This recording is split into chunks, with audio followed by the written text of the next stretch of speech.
Hello, welcome to another episode of Q&A about history of science and technology. Let's see, looks like we have a bunch of questions saved up here. One from Aaron. Can I talk about the history of gazettes, i.e. the recording of official information? Well, I can tell you a little bit about what I know. I think that the idea of sort of recording in some tangible form information about what's happening in a city, state, whatever else. I mean, that was kind of pioneered, I think, in antiquity in Babylon, maybe in Egypt. I think what one sees there is a lot of, okay, what does one see? One sees lots of kind of contracts between people saying, you'll pay me and I will deliver barley to you within 3 months or something like that. Those are little clay tablets with cuneiform sort of markings from certainly 1500 BC or probably earlier than that. There's also kind of the official sort of description of the king achieved this and that and the other, and the big kind of sort of governmental displays of, I am so and so, king of kings, etc., etc., etc. And the long list of the achievements of the king. I took over this territory, I crushed my enemies, whatever else.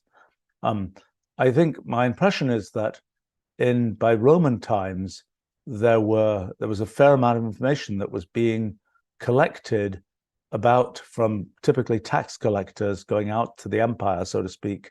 And I think that ended up getting stored. There were definite places where that kind of information was stored. I don't know if on tablets or papyri or whatever. I think not much of that survives. There certainly were things like official price lists in the Roman Empire, things like this, that did survive. I don't think that the who paid what to whom necessarily survived.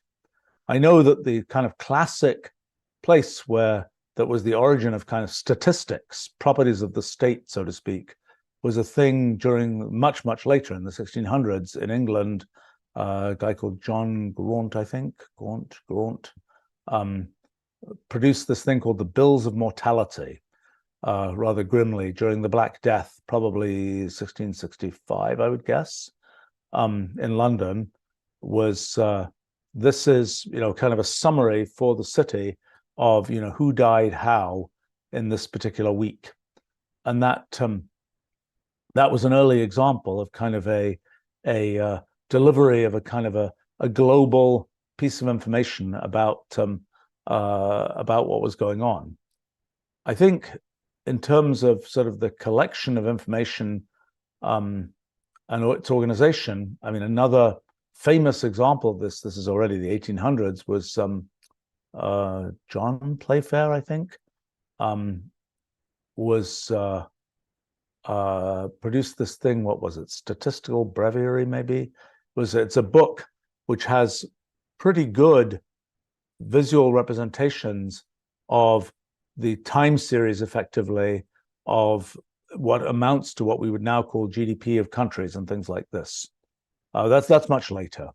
I think that the idea of producing, for example, the question of when do people start doing censuses? Well, there clearly were censuses from long ago. There were censuses in antiquity, in Roman times, and so on. Certainly, for somebody like me growing up in England, you always learnt about the Doomsday Book from just after 1066, when the Norman conquest of England happened. Somebody went around and tried to inventory, what did we just conquer, and produce this kind of this summary of what were all the towns and villages and so on in the countryside, and even down to what houses there were. And people nowadays are proud that their village was recorded in the Doomsday Book from whatever it is, 1068 or something. And perhaps even their house is marked there, or a thing that was on the site of their house was marked there, and so on. So certainly that kind of thing existed. The idea that one would use the kind of the census was, I think, largely collected for, in most places, for purposes of taxation or for purposes of, okay, you have X number of people there, you should send this number of people to be part of the army or something like this. I think when the US was founded, the kind of idea that the census would be sort of a central part of the way the government was set up and defined, and how many representatives came from different places, I think that was a new idea. I'm not sure. To base representation, so to speak, on the results of a census.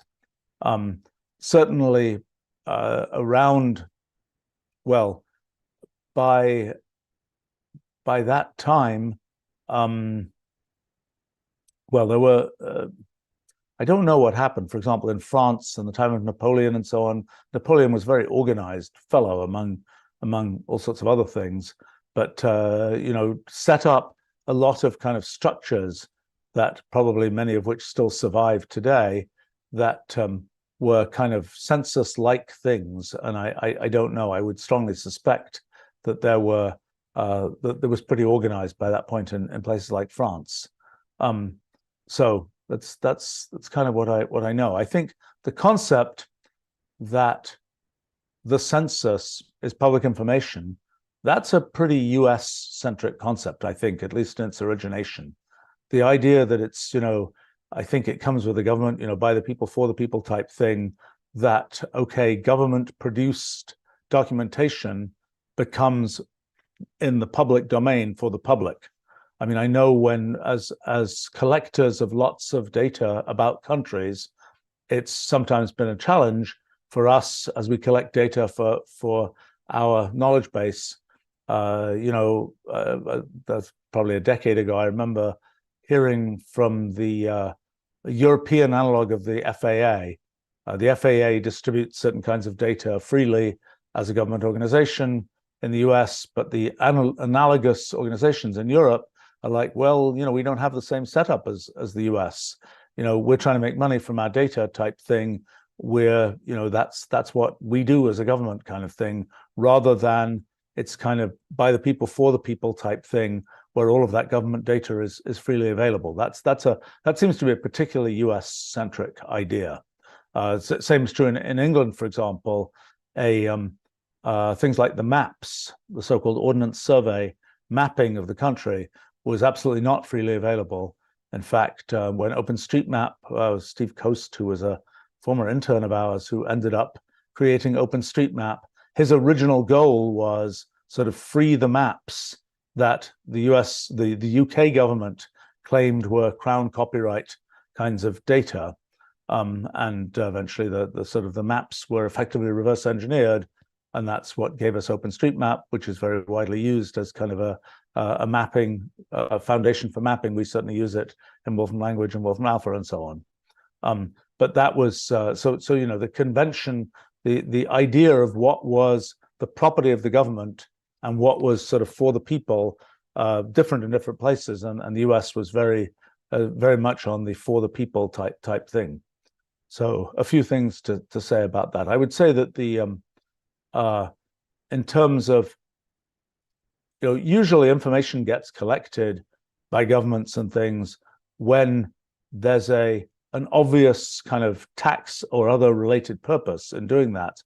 Although somehow the US government particularly has been particularly big on just collect data on all kinds of things. And particularly in the early days of Wolfram Alpha, back, before we released Wolfram Alpha in 2009 and in a few years after that, as we were probing more and more different sources of data, it was pretty common for us to find US government data collection operations where people would say to us, "Thank you for asking for this data. We've been collecting it for 100 years, and almost nobody ever asks for this data." So there's a lot of that that's gone on, and I suppose it's sort of interesting that there's a lot of data that there'll be a time series that goes back to, let's say, 1970. There's a whole bunch that go back to about 1970. I think that must have been a time for example, when it comes to economic data, financial data, and so on, that must have been a time when things got computerized to the point where sort of there's surviving data that's been kept. To give you examples of other kinds of data, like in financial data, there are stock prices, and the stock prices have been published in the newspapers since, well, certainly sometime by the late 1800s that was happening, probably earlier than that as well. But the sort of digitizing all of that stuff and lining it up and figuring out, oh, this company with this ticker symbol then turned into this thing now, that's been very thinly done. Not a lot of that has been done. The times when that has been done, and people consider it quite valuable data, is by some quantitative finance places where their sort of fundamental principle is history repeats. And, you know, if one saw some pattern of stock prices back in 1912 or something, that was, you know, the grain price went up and the pig price went down and whatever else it is, that by golly, in some sort of modified form, that same thing will repeat today. So it's really useful to have even that very distant data. Let's see. Question from Jamie here. Why are some older coins or bills worth more than their original face value? Well, I guess it's because there is a certain gravity that comes with age. One likes to think of that for people too. I think when I got to a certain age, I could rightfully call myself an antique, so to speak. You know, I think the thing that's always interesting about old stuff versus new stuff is, let's say, old furniture, for instance. People say, oh, it's wonderful. I think there is a sense in which, yes, it was better built and built in a more artisanal way in the past and built with better materials and so on. But there's also another phenomenon, which is the stuff that's junk gets thrown away, the stuff that's good survives. And people keep it. And so the things that have sort of survived 200 years, it's like somebody had to bother to keep it for 200 years. I have to say, when you know, in England, for example, I certainly knew people who had, you know, their families have been in the same houses for 400 years and things like this, and they would find junk from 400 years ago that was kind of, you know, just stuff lying around. I did remember at some point when we had a company, Touch Press, that made iPad ebooks and so on, and we had all sorts of different assets for different things. There was a time when some folks associated with Touch Press were poking around at Windsor Castle, which I guess is 1,000 years old, roughly, and they were sort of shown to some storage area there, which really did have junk that went back, you know, sort of throughout the history of for 1,000 years.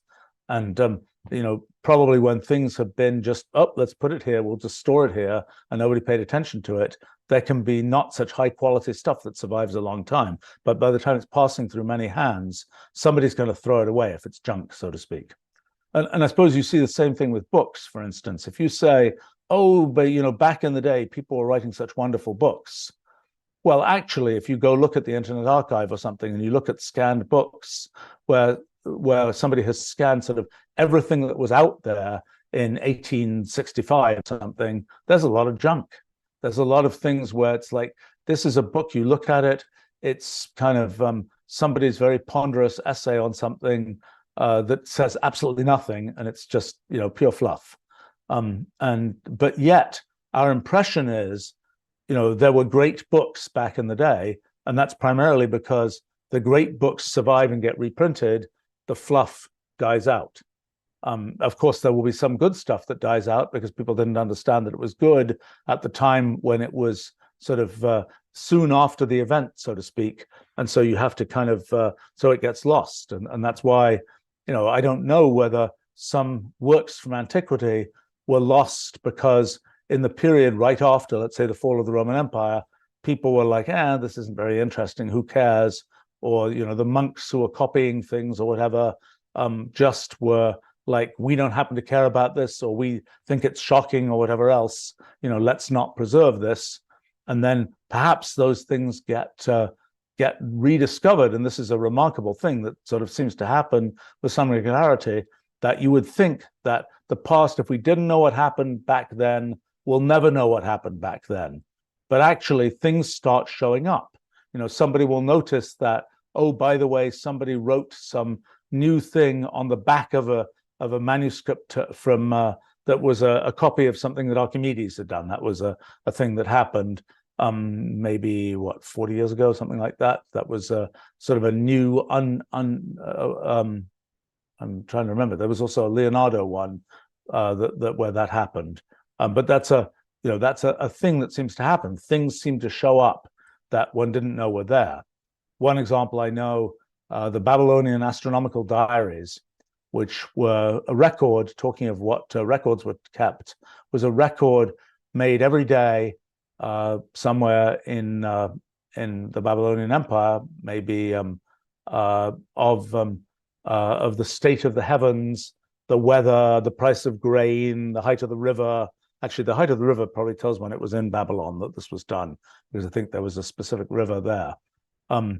That probably the Tigris or Euphrates, but I should know which one, but I don't.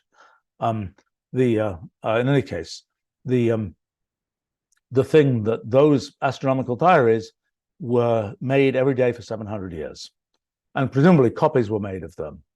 But what survives for us today is a couple of percent of those diaries, but those diaries were survived because about 100 years ago, people started buying random Babylonian artifacts from random stores in places like Paris and London and so on. And they found, these tablets were among the tablets that were for sale there. And so it wasn't like somebody just found a cache of tablets in some archaeological dig. It was, these were assembled through something where they were very dispersed over the course of 3,000 years, or more than 2,000 years, and had wound up as just things that were preserved because they were kind of cool, and then they had to be reconstructed much later. So I think that this question of does something end up being worth more because it's old, so to speak, when it's cool and it's old, then it tends to be worth more. When it's kind of thought to be junk and it's old, maybe it isn't worth more. So I think that's would be my naive version of the answer to that. Let's see. Gosh, many questions here. Let's see if I can just handle some of these in order. Brady asks, is there a connection between Galileo's equivalence principle and Einstein's equivalence principle? Well, let's see. I mean, Galileo, one of his big discoveries about gravity is that you drop you drop two different cannonballs or something or two different things made of different materials off the Leaning Tower of Pisa, which was at that time the tallest building outside of the pyramids that existed in the world. It wasn't. The leaningness was not a design objective. The leaningness was a design mistake. But it was originally just a very tall tower, very tall for its time tower.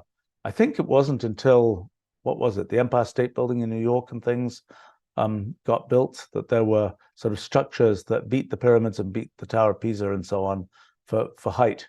But I think so Galileo, happened to be in Pisa and used that tower as his experimental platform, one could say quite literally, and was dropping things and seeing how long it took them to hit the ground, and discovered that it didn't matter what the material was, it would still hit the ground at the same time. Of course, it did matter if you dropped a feather and a lead ball or something, they would hit the ground at very different times because of air resistance for the feather. And famously, I think one of the astronauts on maybe Apollo 16 or something brought a feather and something else, a ball or something, and dropped them on the moon where there's no atmosphere. And sure enough, they hit the ground at the same time, and made some cute comment about how if this hadn't worked, our spacecraft wouldn't have made it here, type thing. But this idea that the material doesn't matter um, is kind of the generalization of that for Einstein was not only does the material not matter in terms of the pull of gravity, you also can't tell the extent to which you can't make a distinction between a gravitational field, the pull of gravity, and the effect of pure acceleration, the purely kind of motion-related effect of acceleration. So I suppose those are things, and I think the kind of historical progression that got from one to the other goes through people like Ernst Mach, who was thinking about kind of what's the origin of inertia? Why do things have a mass? Well, kind of one of the theories that Mach had was, well, maybe things have a mass because they are gravitationally somehow attracted by everything in the universe. And there's a lot of sort of confusing stuff about rotating. What if the universe is rotating? There's an effective force, kind of the centrifugal force that's kind of a force that's only the result of the fact that there's motion and so on. So a lot of things there. I'm not sure I know I'm not sure I've really traced through the kind of the detailed history of views about sort of what mass is, what inertia is, and so on through that period of time. I think it's sort of interesting for me at a meta level. We've made a lot of progress in our physics project in understanding a lot of these fundamental principles of how physical universe gets put together and what gravity is and all those kinds of things. And it's very hard work to go back and see what were the antecedents of these ideas. I did that for the second law of thermodynamics. Part of the book that I wrote about the second law recently is a big effort to kind of untangle the history of the second law, which is really complicated. And I have to say that I was surprised, when I started writing that. I was like, well, let me see if anybody else has written this. I didn't think they had, but I was looking around, and really people have written individual pieces, often quite good individual pieces, but not the whole arc of what had happened. And I think there are several such historical things that should be done, the whole bunch actually, that sort of eventually land in things that we figured out in our physics project. And there are antecedents, and it would be interesting to trace those through. I think it's a complicated trade-off, as far as I'm concerned, seeing kind of how much of one's time I enjoy doing history. That's why I do live streams like this and so on. But somehow I think the priority has to be sort of building the future rather than looking back at the history. Although for me, looking back at the history is often important in building the future. One reason, for example, in the case of the second law of thermodynamics, was that I was kind of trying to roll out kind of my version of how the second law works, which is a little different than what people have said before. And I wanted to understand, am I really right about what I'm saying? I think so. But to know how to feel justified saying it's different from what people have said before, I felt like I needed to understand what exactly did people say before, and why did people say it? And I think I got very much to the bottom of that particular issue, but I haven't done that for some of these other areas. And that would be interesting to do. Let's see.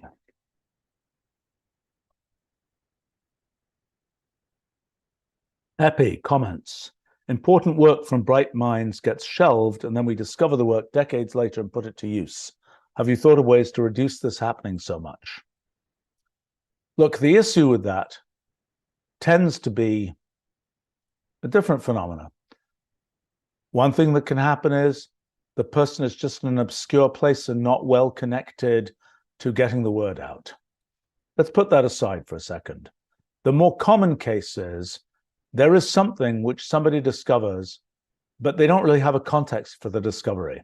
That never really gets critical mass. The context, there never really is a big story. It's just this particular phenomenon was discovered.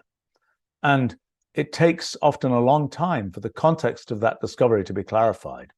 And then sometimes what really happened is somebody discovered something, and then nobody understood it, including the person who discovered it, in a broader context at that time. And it took that broader context developing before you could go back and say, well, actually, they discovered this. Good example of this, Moses Schoenfinkel, 1920, something I've studied quite a bit, invented these things called combinators, which are kind of a symbolic representation of what we would now call computation. He thought of it as kind of an idealized model for mathematics, essentially, and for the processes of mathematics in some way. He didn't write that much about what he really thought it was. Well, that was 1920. 1936, Alan Turing invents Turing machines and has a much clearer enunciation of the idea of universal computation, the idea that you can have one fixed piece of computer hardware and you can feed it different programs which will do sort of all possible different computations. Looking back from what we now understand with Turing machines, we can say, yes, Moses Schoenfinkel already discovered universal computation. But at the time, that wasn't an obvious thing. There wasn't really a context into which to put that idea of universal computation. Now, there are other things that happen. We're talking about the second law of thermodynamics. A kind of a sad story is the story of Ludwig Boltzmann, who by the 1860s was talking about how molecules must exist and they must be the cause of things that we see in the properties of gases and thermodynamics and so on. He's somewhat overclaimed in some ways, sort of, oh, you can prove the second law must work based on thinking about molecules. But by 1905, Boltzmann had sort of given up. People, in fact, Ernst Mach was one of the people who argued strongly against molecules. He said, matter is not discrete. There are no molecules. And that was around, well, the last decade, probably of the 1800s and so on. And it was, so it was kind of the, it seems that molecules don't exist. Well, Boltzmann, who became something of a philosopher, a professional philosopher, professor of philosophy in his later years, after having been kind of a card-carrying theoretical physicist much of his life. But he has a place where he talks about, one man cannot withstand the tide of history. I'm going to write down, he wrote one sort of last book about the molecular theory of gases, saying, I'm writing this down so that, sometime in the future, when people rediscover this, not too much of what was figured out will have been lost. It was a very bad luck. I mean, Boltzmann ended up, actually killed himself in 1906. Sometimes it's sort of presented as, because people didn't believe in his theories, that's really not what happened. He was, in those days, what was called neurasthenia. Kind of what would be diagnosed differently as some kind of bipolar thing in modern psychiatric practice and so on. I don't think it could be. I don't think that the Boltzmann's problems can be attributed to sort of the fact that the physicists didn't believe in the molecular theory. I mean, Boltzmann actually was quite a cheerful fellow in many ways. He kind of would go through cycles of cheerfulness and not so cheerfulness. He actually, a year or two before he died, he'd visited California, was a German scientist, and he wrote a book called A German Professor Visits El Dorado, and talks about the Americans, and says, I think one of his nice quotes is, I think they have a bright future, even though I've seen them at their worst doing calculus.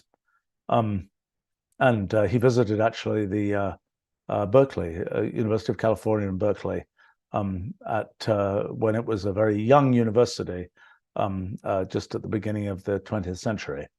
But in any case, so he was, he was pretty, certainly his presentation in his book was pretty cheerful at that time. But anyway, so Boltzmann is an example of something where a large body of work was like, oh, it's molecular theory. Nobody cares about molecular theory. He had bad luck because in 1905, Einstein kind of figured out that Brownian motion was something which could be accounted for and was an indication of the molecular structure of matter. That had been figured out by Smoluchowski in 1900, I think, as well. In fact, Brownian motion, the phenomenon of look down a microscope, see these little grains that come out of pollen, and see the fact that they get kicked around, as we now know, by water molecules. But that phenomenon had been discovered by Robert Brown, maybe by others, in the 1830s, I think, and nobody knew what it was. And then by 1905, it's like, okay, it's molecules, and that sort of proves the molecular theory, which had had a lot of development with people like Boltzmann. And it was one of these things where there wasn't quite the push to believe in it because there wasn't sort of the ambient context to do it. I can relate a story of my own history. This is 1978, 1979. I was writing a paper with a friend of mine named Rocky Kolb, who's a cosmologist now at University of Chicago. We were writing this paper about the expansion of the early universe, and the fact that if various kinds of particle physics phenomena occurred in the early universe, there would be effects on the expansion rate of the early universe. And we noticed that if there was if the universe sort of supercooled, just like if you have water and you cool it really below 0 degrees centigrade at ordinary pressure, if you cool it below 0 degrees centigrade, you expect ice is going to form. But actually, ice doesn't form until there are nucleation sites that cause the solid to start building up. So in principle, you can supercool water and end up with something where there hasn't been there's no ice that's formed. But when there's ever any sort of imperfection in the water, that becomes a seed on which ice forms. So the question was, in the universe, could you supercool the universe? If you could, you would get all kinds of interesting effects. In particular, you would get exponential expansion of the universe and all kinds of things like this. Well, I didn't think that that the universe would be supercoolable by what turned out to be 10 orders of magnitude to be a significant effect. So we stuffed this in a footnote.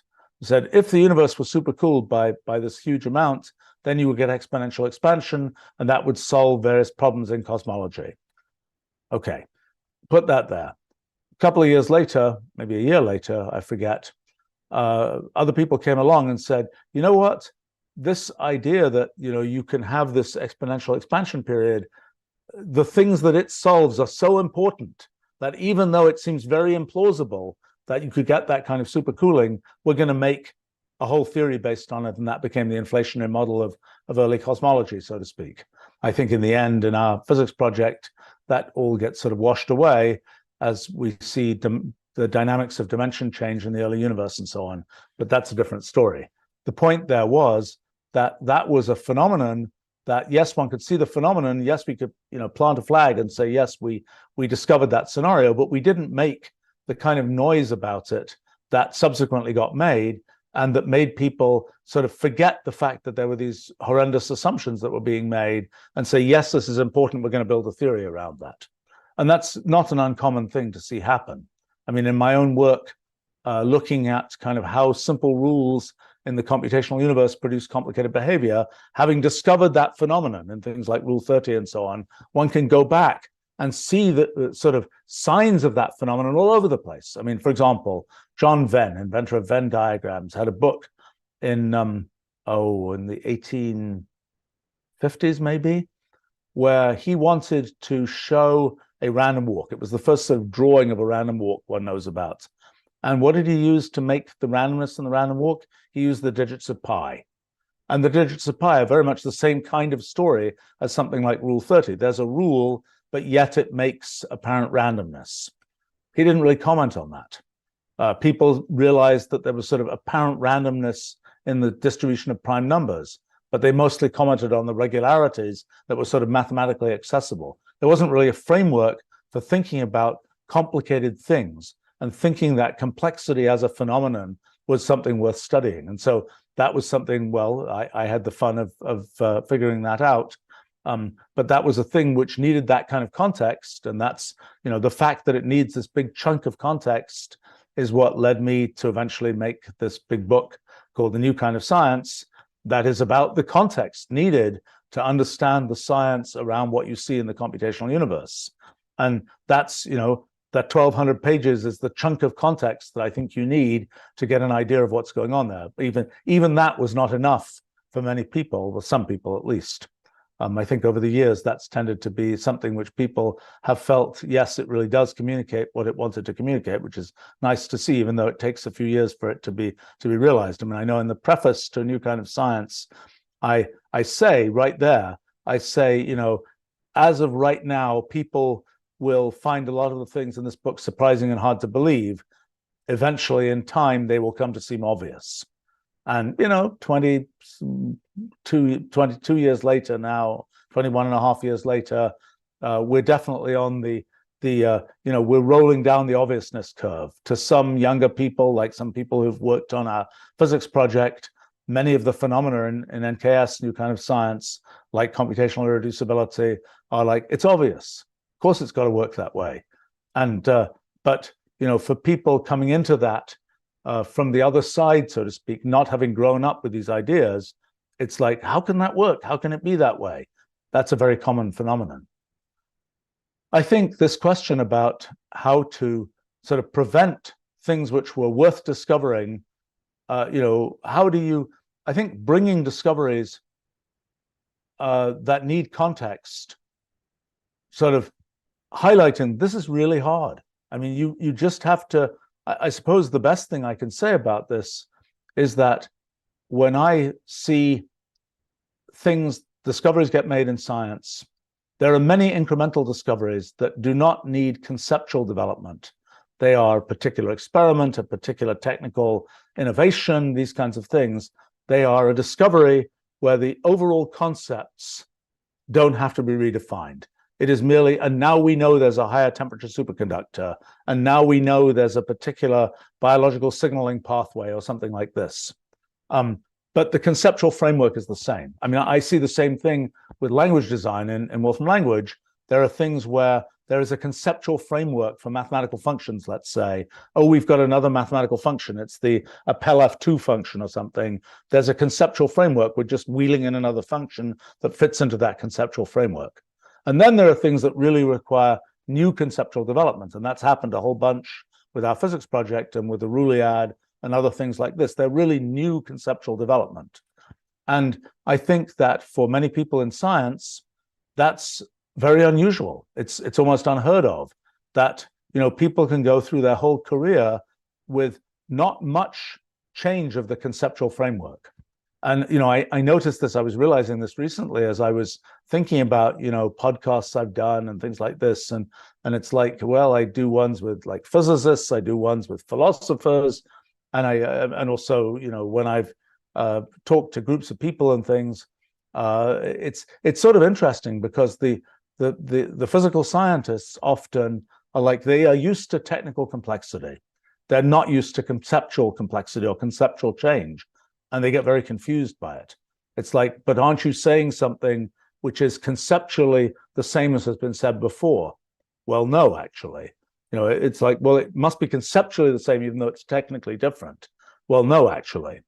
Whereas for the philosophy folk, it's much more par for the course that one has something conceptually different because their world is about sort of conceptual change, so to speak. So I think that's the willingness to kind of embrace conceptual change is, I think, that's probably the number one thing that affects whether sort of discoveries that were made ahead of their time get recognized and sort of integrated into the mainstream. Is, can one sort of break through this kind of conceptual, this new paradigm type thing? And I think that sort of the learning new paradigms thing is hard for everybody. It's I think that the willingness to embrace new paradigms is that's the thing you have to look for.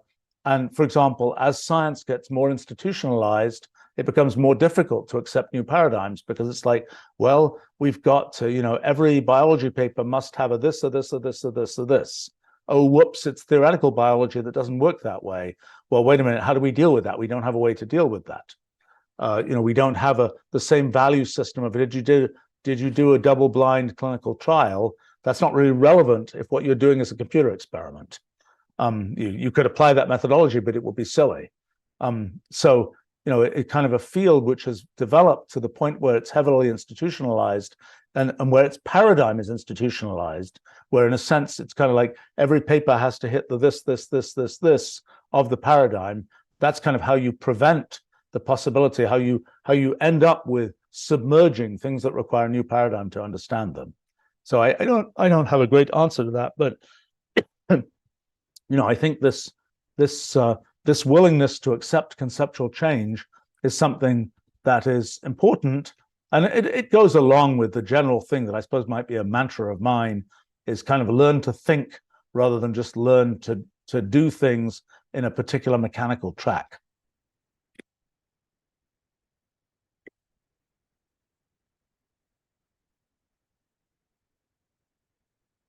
Well, let's see.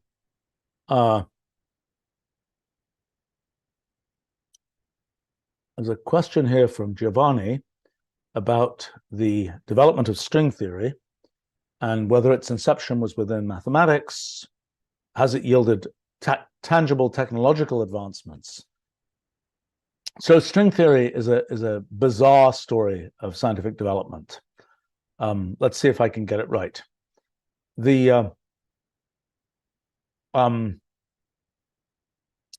So after World War II, sort of the physicists who worked on the Manhattan Project went to populate particle physics, and a bunch of money got allocated to building particle accelerators. And the result of that was that lots of, protons crashing into protons and so on, and producing lots of particles. And one of the surprises was in the 1950s that there were more and more particles that were discovered. First it was, some particles have been discovered in cosmic rays, pions, the muon, the kaons, the lambda particle, the sigma particles, these kinds of things. But then there started to be particle accelerators, and there was a whole zoo of particles. Soon there were hundreds of particles. This was when I was a kid, one of my sort of all-time favorite books was this little booklet, the little particle properties booklet. I started getting them back in 1972 when I was 12 years old. There was a summary of the properties of all these particles. You could look through, and there was the F meson with a mass of 1270 MeV, and the A2, is that right? I think that's right. The A2 meson with a mass of 1200-ish, maybe the rho meson with a mass of 760 MeV, I think. See, this is a good memory test for me. Let's see if I can do some of the others. The sigma particles, I think they're 1385 MeV. The lambda particle, I remember that one. That was 1115 MeV. Although I think it changed, because back when I knew about these things, it was always 1115 MeV. But now I looked it up more recently, and it's got 4 decimal digits after that. And I think it might have flipped over to 1116 now. But in any case, a whole zoo of particles. It's like, what were these things? Can we understand what's going on? There were a couple of there were a couple of hypotheses, but one of the things that was there were really two. There was in the history of particle physics, there had been a great success in quantum electrodynamics, the theory of the interactions of electrons with photons, that was making use of quantum field theory. Quantum field theory had been developed in the late 1920s, really on the tail of the development of quantum mechanics in general. The idea of how would you represent not just a single particle in quantum mechanics, but a field where there can be particles produced and annihilated and so on, and varying numbers of particles. So that development had, by the 1940s, it was a pretty elaborate mathematical development. The idea of renormalization, which kind of dealt with the infinities that developed there and so on, came in, and Feynman diagrams got invented as a calculational method.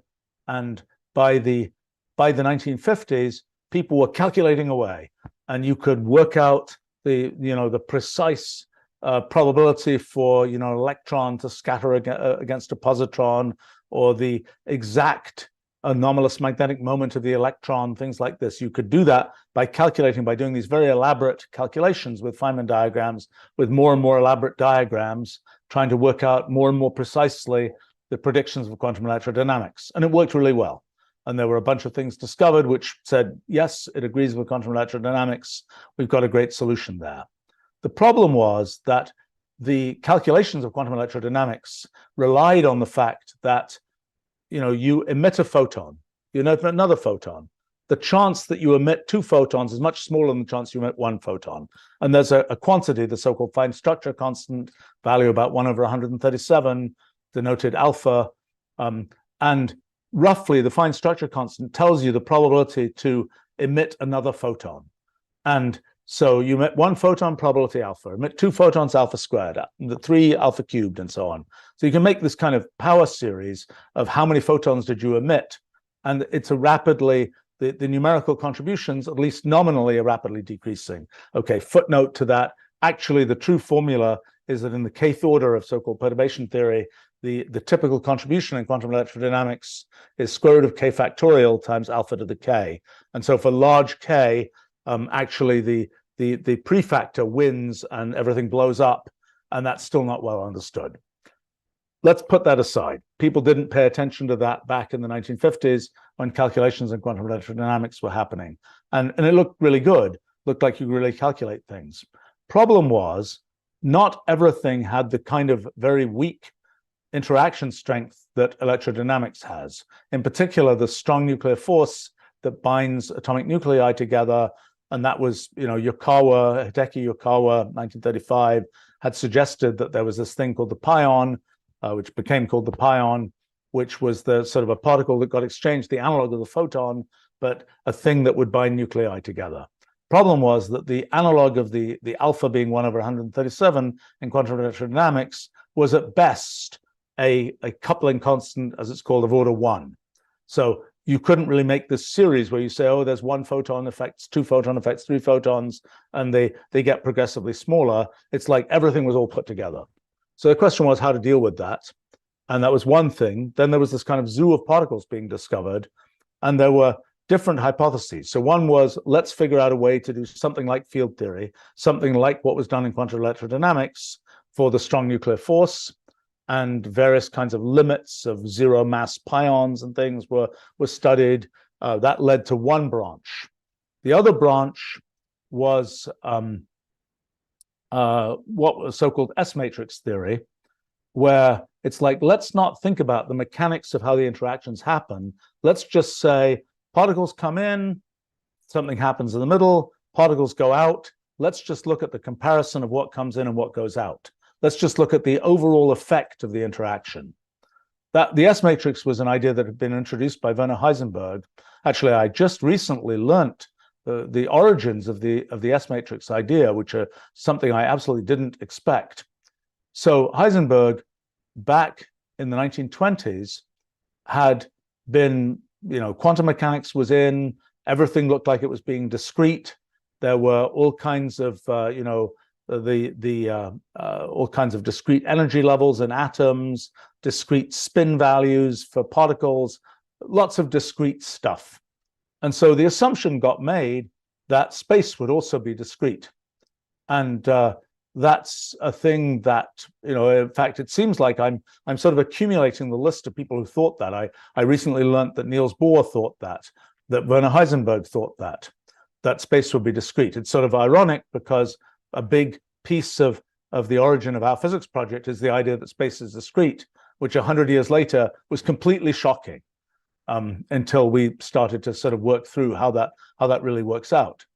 But in any case, Heisenberg wanted to make a model of discrete space and had this kind of cellular model of discrete space. So really kind of interesting. I didn't know that he'd done that until just a few weeks ago.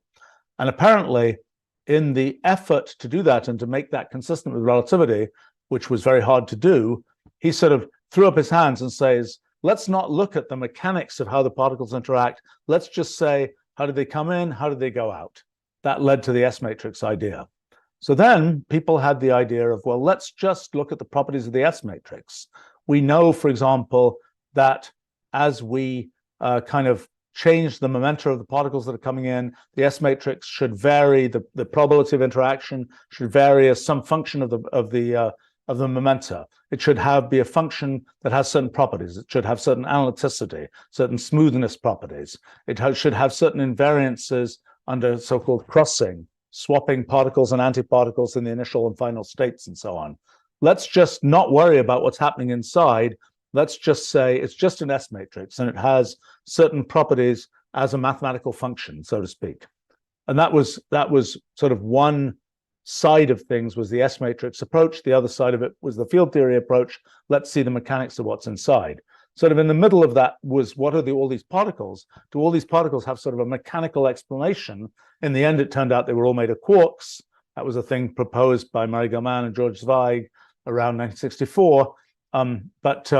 That was the and there had been precursors of that. A person called Sakata had a precursor model of that, and a bunch of other precursors to that. But in any case, the thing was kind of, are they mechanically made of stuff or not? A person called Jeff Chu in Berkeley had kind of the democratic theory of particles. It was kind of a time, I suppose this was heading into the 1960s, when there was a big push for kind of changes in the world order, and the idea that there shouldn't be a particle in charge, so to speak, a top particle. The idea that there could be sort of a democracy of particles was in a sense ideologically and politically kind of a pleasant thought for the Berkeley folks of that time. And so this was an idea that sort of all particles were equal, and it was kind of this notion of the bootstrap, where you would have a different and quite different from the bootstrap in statistics. That's something quite different came much later. This was an idea where you would say, well, you could think about particles. You could think about, in fact, you have a particle. You could think about a force that came from the exchange of particles. Somehow, all these things were related, and when you put them all together, this was sort of the only thing that was consistent was the particles you would have. Okay, so that was another piece. Another piece to this picture was a chap called Tullio Reggi, who I unfortunately never met. I could easily have met, but I never did. A very creative scientist who, well, had a somewhat complicated trajectory. But back in the 1950s, he invented these things called Reggi trajectories. And what he was doing, he was studying things like the scattering of one particle from something that scattered it, like a particle being scattered by an atomic nucleus or something like this. And he was asking the question, so in quantum mechanics, there's this quantization of angular momentum.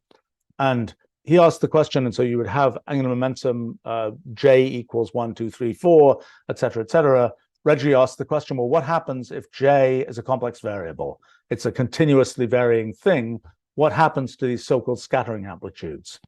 And that led him to this idea that, for example, you could have a scattering amplitude as a function of momentum that had,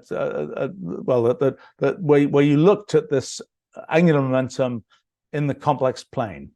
And that led him to questions like, well, maybe all these particles that we have are just sort of features of a mathematical function. Each particle is a pole, a 1 over x, a place where the function blows up when x goes to 0, that they're all sort of poles in a function, and then that you would have something where you could, and I should say, by the way, that the S matrix as a mathematical function, when there is when you have the energies of the incoming particles being aligned exactly so that you produce just exactly one of this zoo of particles, then the scattering amplitude in the probability of interaction would be infinite, were it not for the fact that the particle you produce doesn't live in infinite time.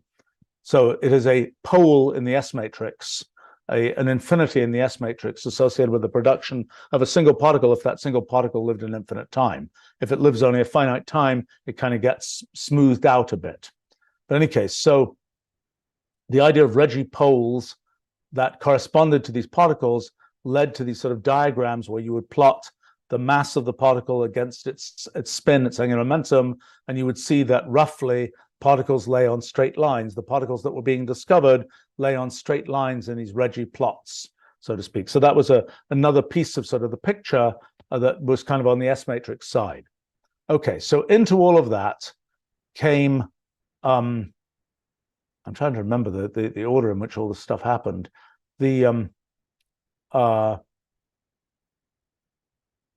was a particular form of mathematical function that was sort of a convenient version of the S matrix that had a convenient mathematical form involving gamma functions, beta functions, things like this, that had, gosh, I lived through this history. I should remember this stuff.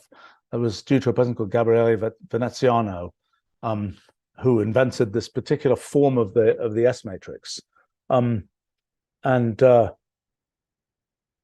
me think. There was the whole point was that there was an interpretation of that in terms of strings. What is a string? Well, in standard quantum mechanics, and particularly in relativistic quantum mechanics, you're always talking about particles. You're talking about a point particle, like there are equations, like the Dirac equation is the equation for a point particle like an electron with spin a half. And there are these various equations that describe point particles. And when you think about a point particle and what it does, it has a world line in space-time. The particle can move, and you kind of trace out its world line in space-time, and it's just a line.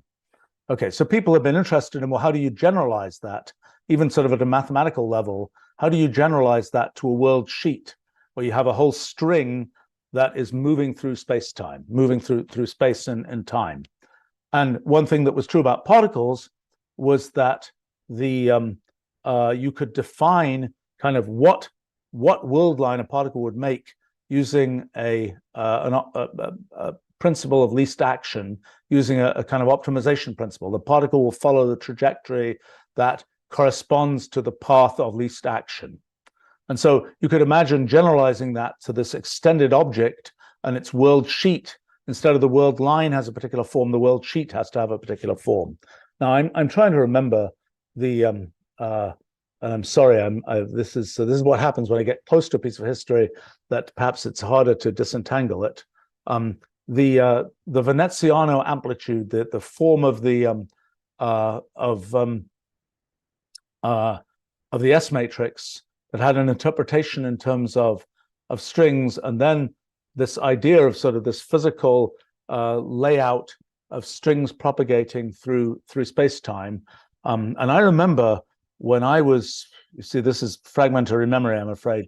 When I was probably, this is 1975, I was 15 years old. I happened to visit a physics group in Cambridge, England, and a couple of the people there were working on what became string theory. And I remember they were explaining to me this thing about world sheets and the minimization of some analog of the action for world sheets. So that must have already been a thing by 1975.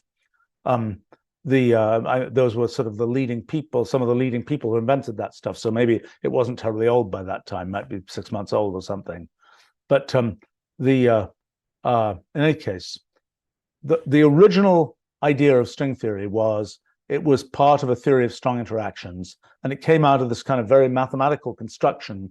And it was something that was supposed to be kind of a way of thinking about the S matrix, which would be a way of thinking about strong interactions and the kinds of processes that happen in nuclei. And then, it got very confusing, because in 1973, the discovery of asymptotic freedom, this is the property of quantum chromodynamics, the theory of quarks and gluons, that if you kind of kick the quark hard enough, its effective value of alpha, or alpha sub s for the strong interaction, will be low enough that you can use perturbation theory, that you can use this series expansion thing. That was, so when you have interactions which kick in hard enough, so-called deep inelastic scattering, where you have particles that are very inelastic in their scattering, they don't just bounce off, they kind of bounce at a big angle, and they kind of, a lot of momentum is transferred. In those cases, the effective interaction strength is lower, and that means that you can use quantum field theory, you can use all the apparatus of quantum field theory, and that was a thing that was discovered in 1973 and really sort of turned the tide of quantum field theory versus the S matrix approach. This mechanistic quantum field theory of how strong interactions worked, at least at high momentum transfer, high energy, was something that then really took off. It was something I was much involved in a few years after that. But that was sort of a discovery made in 1973, and after that time, kind of the fate of the S matrix and kind of that approach to things, it sort of degraded. and quite rapidly, particle physics was at that time really a sort of a very energetic field, full of the best and the brightest, so to speak. But the best and the brightest definitely, as a herd, rushed off to whatever seemed like the brightest thing, and that wasn't S-matrix theory. So that died very quickly at that time after the discovery of asymptotic freedom. And somewhat confusingly, even in QCD, the idea that when you pull quarks far enough apart, they would have kind of this string of gluonic stuff between them. That was kind of a confusing thing that was sort of a little bit like strings, but it wasn't the same kind of strings, but it sort of was, but it wasn't mathematically the same, all a bit messy there. Okay, so that was thing number one, was strings as a mathematical theory of the strong interactions and so on. And that kind of died off by the 1970s. That was, yeah, so I mean, I think, but except as kind of a mathematical thing like studying world sheets and so on. Okay, then what happened next? By the late 1970s, there was kind of a rebirth of this in the form of that came out of supergravity. Boy, this is a really shaggy dog story. I mean, string theory got retooled multiple times for multiple purposes, and kind of as a theory of gravity, as something which sort of would be a theory that would sort of, where the vibrations of the string would correspond to all possible particles and correspond to effects of gravity, but that was only consistent if the whole theory kind of fell apart unless the strings were in either 10 dimensions or 26 dimensions, which isn't what we observe in physical space. And then that was sort of explained in terms of, well, the extra dimensions are curled up very small, and we don't detect those.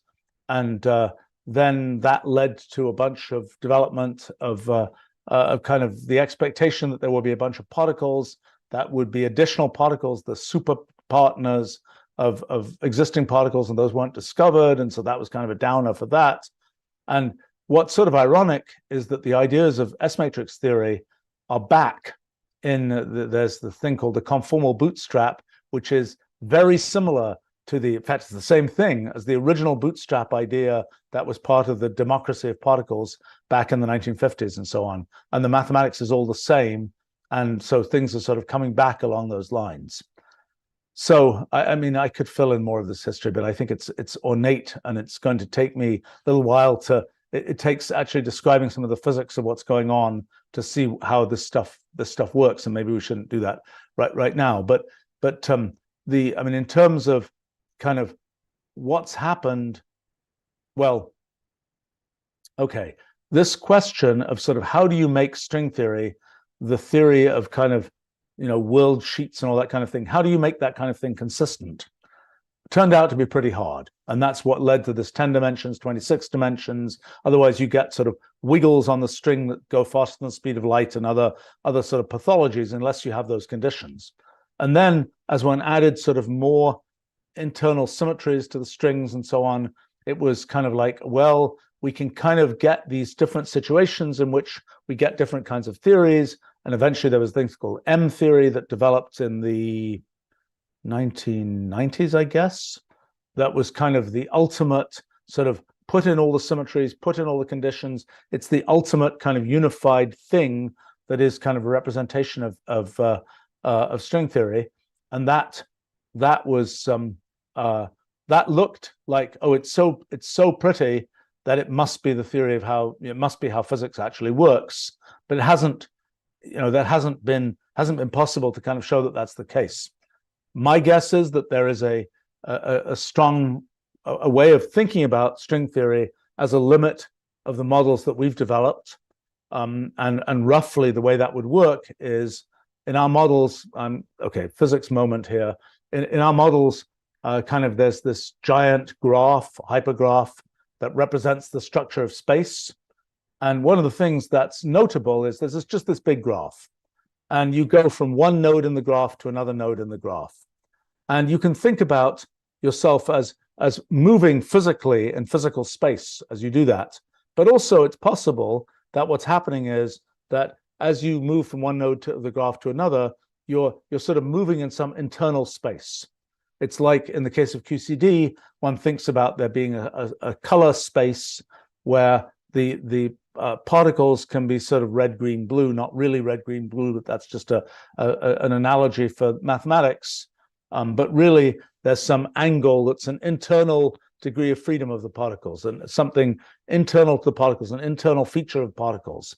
And in our models, all of that stuff has to be encoded in this graph. So as you move from one node to another, you can be either moving in physical space, or you can be moving effectively in the internal space of these properties like color of these particles. And so teasing apart what corresponds to physical space, what corresponds to this internal space, that's not an easy thing. We've been trying to do that and understand how to do that.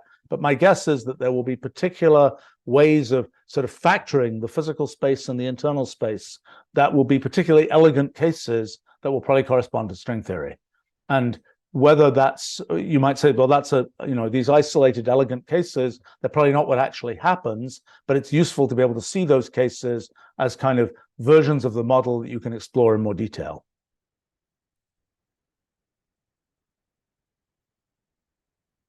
Let's see. All right, let me just have a quick look here. Oh my, I gotta go soon.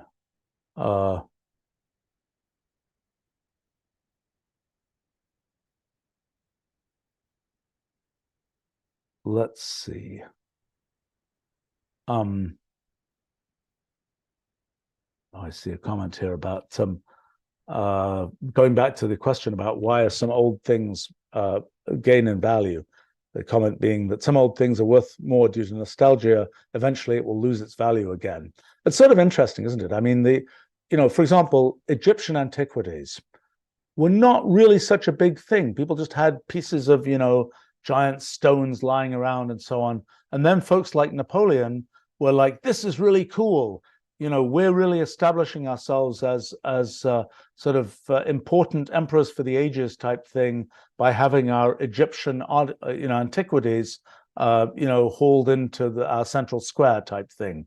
And as a question of do these things actually go down in importance again? Is there a moment when history is forgotten? And clearly there are some cultural and political ideologies where sort of the idea is history is irrelevant. Let's start afresh. We're going to invent things that are going to be the kind of the great thing going forward. History be damned, so to speak.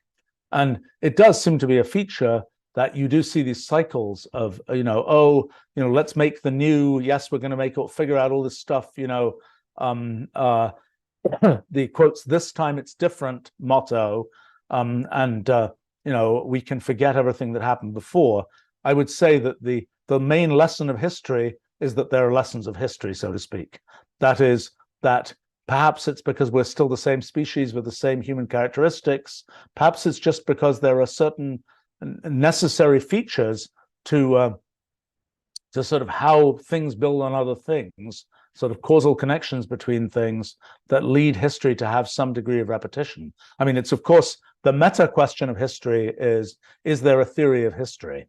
Are there things that you can sort of formalize and say historical progression has to work this way? I mean, people will say things like, when an empire gets well developed, it gets giant bureaucracies and eventually it falls over in its own inefficiency, so to speak. People say that. I don't know if that's really true as a trend across all of history, but there certainly are things where you see certain kinds of repeating patterns.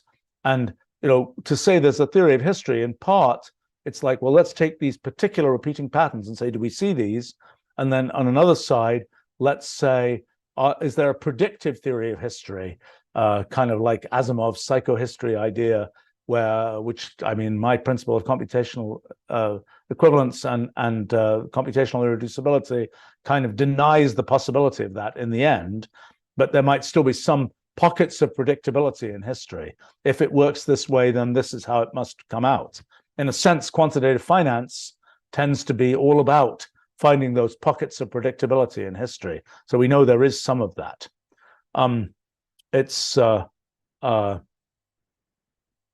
gosh, people commenting here about my recent efforts in what I'm calling observer theory, and oh gosh, all right, this is one that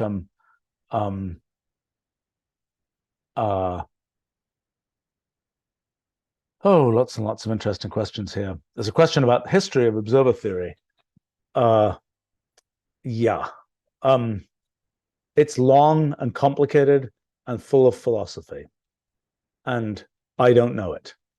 And it's a significant amount of work to track it down. I mean, I am certain that from Plato and his cave to Descartes and his kind of views of I think, therefore I am, and so on, to more modern kind of versions of whether it's in control theory or systems engineering, where you actually have the notion of observers and measuring devices and so on that are sort of part of the theoretical framework.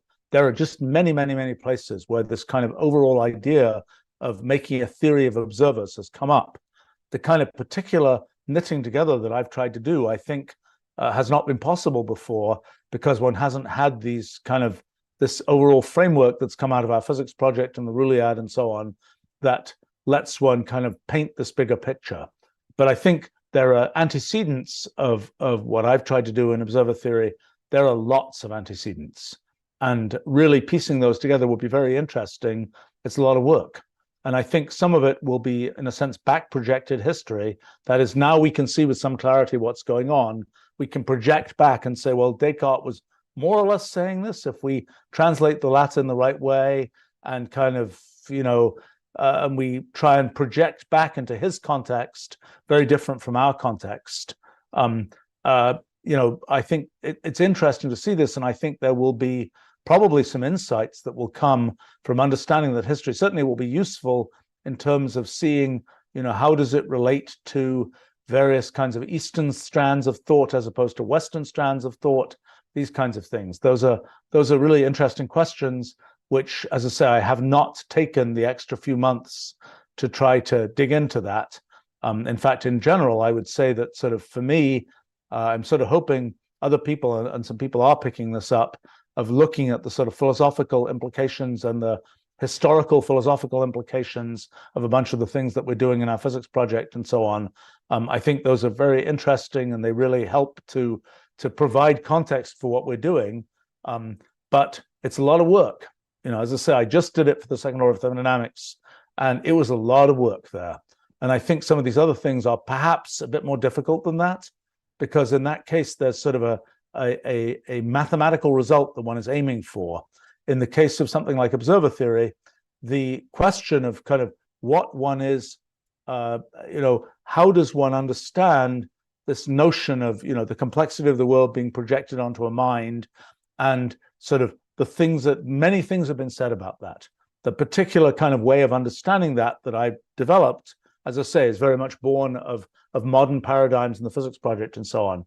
But seeing how that relates to things that people have thought about that before is very interesting, and I just haven't done it. So, all right, I think I better go back to the day job here. But thank you all for giving me a chance to think a bit about history, and I look forward to going on another time. I think if we look at the schedule here, well, we're about to run into the holiday period, and we may miss a few of these, but I'll be, for me, these are, I will be trying to do them as much as I can. All right. Thanks for joining me. See you another time.